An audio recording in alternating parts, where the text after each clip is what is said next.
why we don't have Winds of Winter. God, dude. What a shame. What a freaking shame.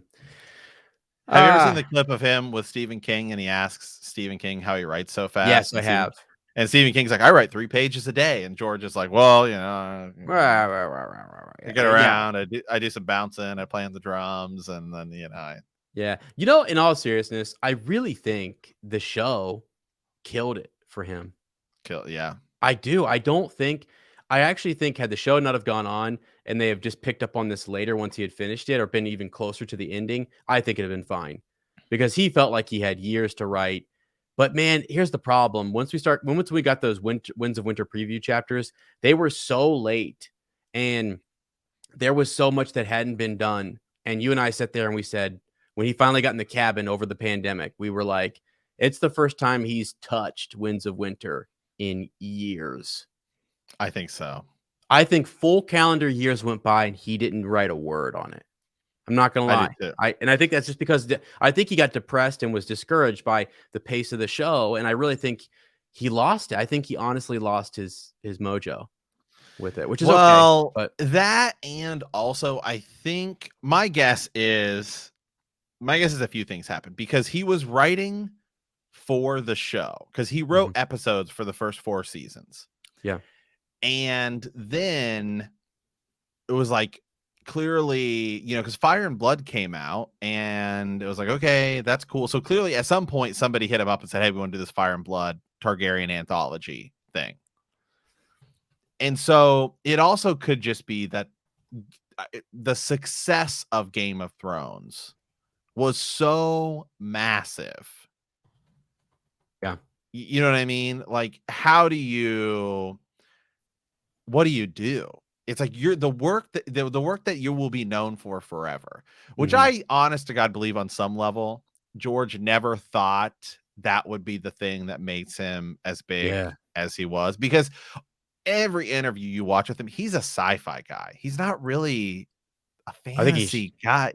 I think he's more into sci-fi than he is into fantasy. And it just kind of got so, it's kind of like how Patrick Stewart, who is like an absolutely amazing actor and has done like plays and all of this stuff over his career, right? But the thing that Patrick Stewart will always be known for is Star Trek and X-Men.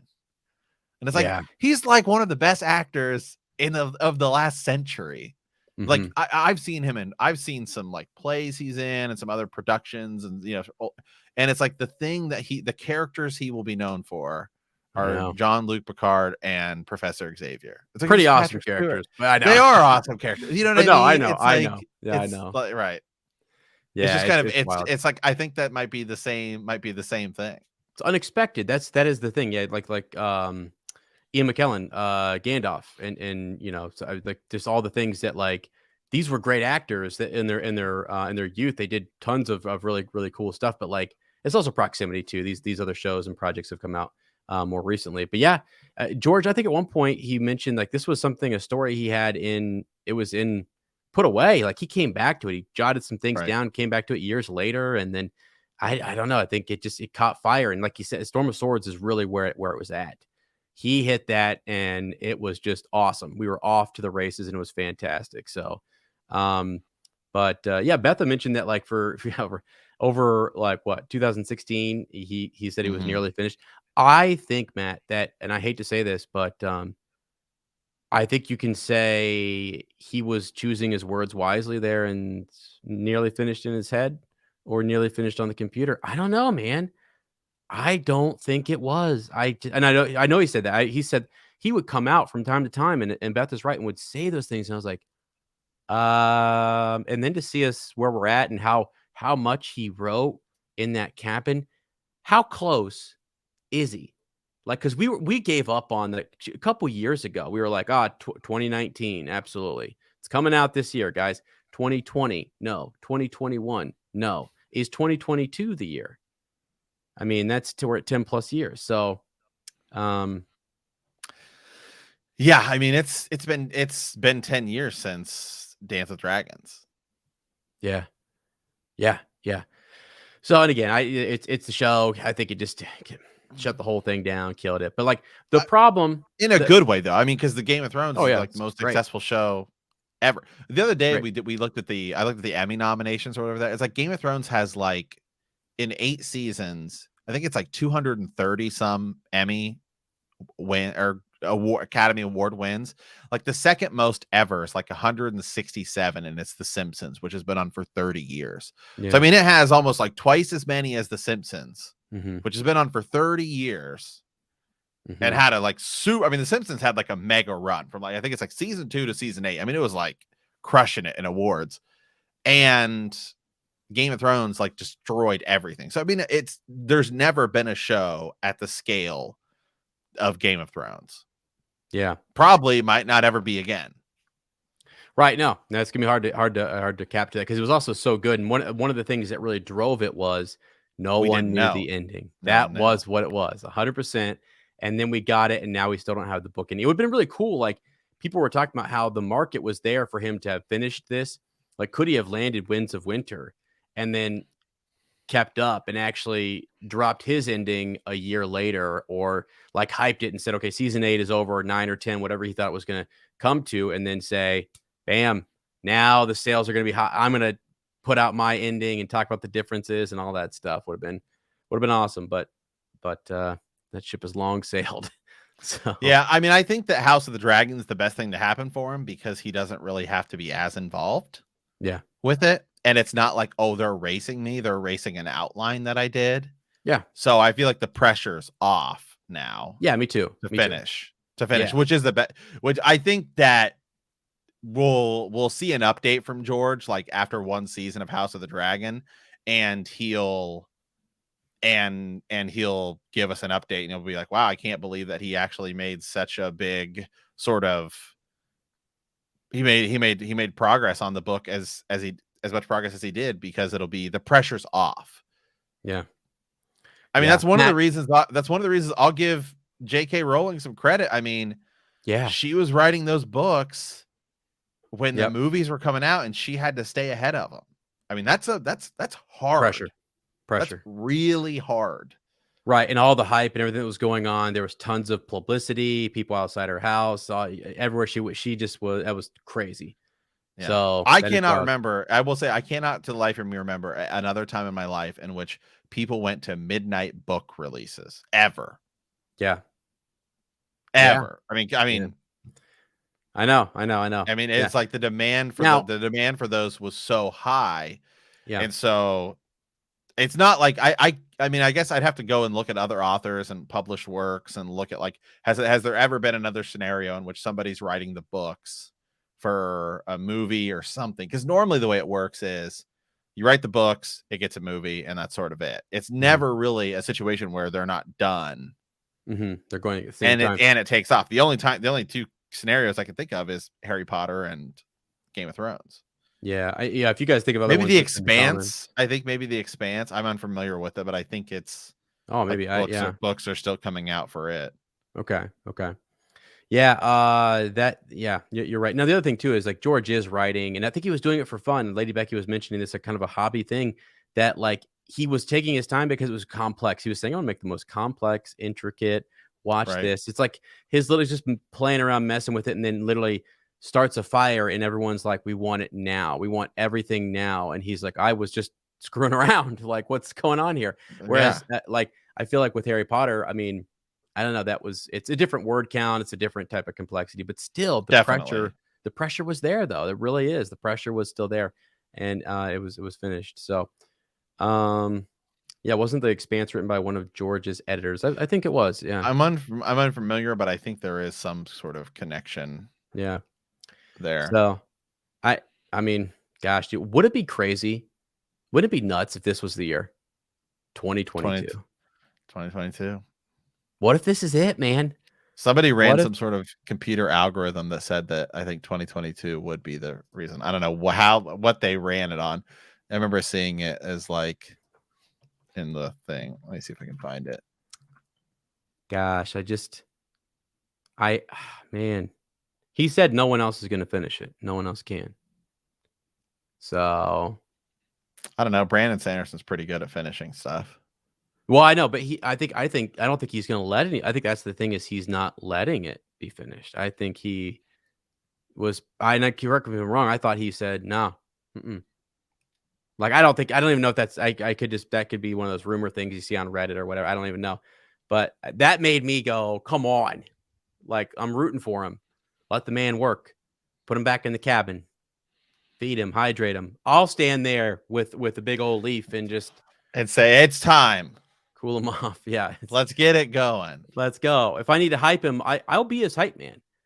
I will be I his can hype help man. him trim stuff. Like there's a lot of stuff we can get rid of. Yeah.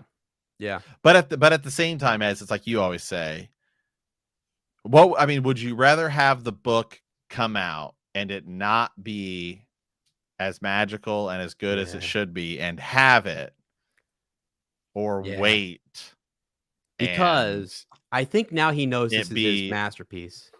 Could be. right? This could be this could be a great masterpiece. The show did what it did, but Matt, if he wants to, he can thread such a needle, right? Right. Something that he's threading needles better than old Nan.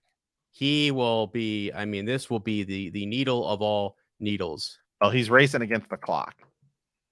He is, but maybe I don't know. I feel like, yeah, Lady Becky, yes, give me the book. Let's go. I want it, and I hope we get it this year. He's had I the mean, pandemic. I mean, he said he was in the fever was back. I think the best thing to do at this point would be just release House of the Dragon Part 1, if you want to call it that, or add another book. He's got to have half a book written. Oh, you mean Winds of Winter Part 1? Yeah. Yeah, yeah, for sure. Especially if you're going to split it. Like, there's no reason the last two books couldn't be Volume 1, Volume 2, or some. Because the hype will never have been as high as it would be to release it. I mean, if I were George right now, actually, I would wait to release it just a bit, because I wouldn't want to release it before House of the Dragon to kind of pull away from it. Mhm. But you could release it after House of the Dragon comes out, half the book if you have it. Yeah. Here's a cool Betha again coming in clutch here. Rumors are Gurm rewrote Tyrion Danny's plot multiple times in Winds. He was struggling with the so-called the Myronese Marine. knot. Yeah. Yeah. Or the Marine, thank you. So that's interesting because I often talk about the idea that, like, you would think, I mean, these plot lines don't get like more streamlined and straightforward. They get more complicated. That's what he does. Like I feel like he just Right. I mean, well, especially Danny's. Like, you brought in his Dar, the Green Grace. You've got some all sorts of the Sons of the Harpy going on. You've got all the Tattered Prince. You've got Quentin down there. I mean, you threw a hole. There's just a ton of people showing up. People just keep showing up. Barristan Selmy showing up over there. Tyrion showing up. Quentin showing up. And just more and more and more and more. It was pretty simple, and it's gotten more complex. Maybe on the other end of this, like all the people we have around Cersei are dying, being killed off, and the things in King's Landing are becoming more and more straightforward, perhaps. I don't know. But it is, it seems to be doing this and like spreading out and not doing this. Or not, bow tie. I don't know. That's just the way he writes. And that's why, like, some things will be unfinished, and that's okay. Just some, like, Quaithe may never come back to it. Right.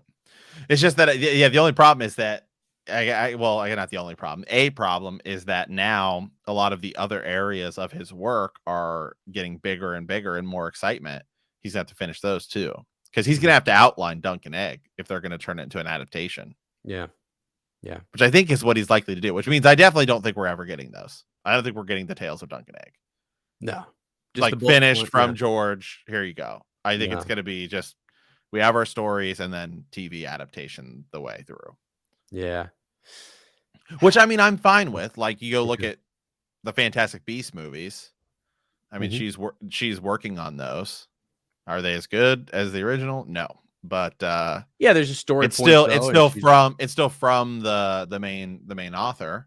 Right. So it's still right. So you got the endorsement, it's got the stamp, it's got the collaboration effort, all that stuff, which is cool. That's for all the history stuff and all those things. I'm cool with all of that. Just like, would you feel as bad about the sequels if George Lucas had written them, even though if they came out if they were the exact same thing we got, even if they were produced by Disney, but George Lucas was the one that wrote them, would you feel as bad about it?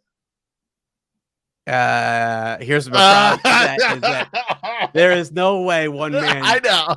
could write such a catastrophe.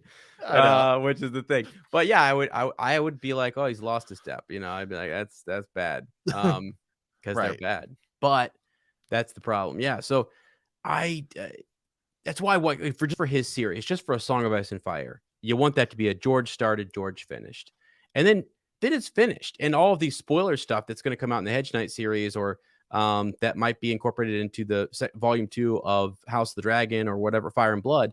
You know, then that's whatever. That's leave that up to the studio. Let them make more content. If he's cool with season 8 being an alternative ending and selling the rights and all that, then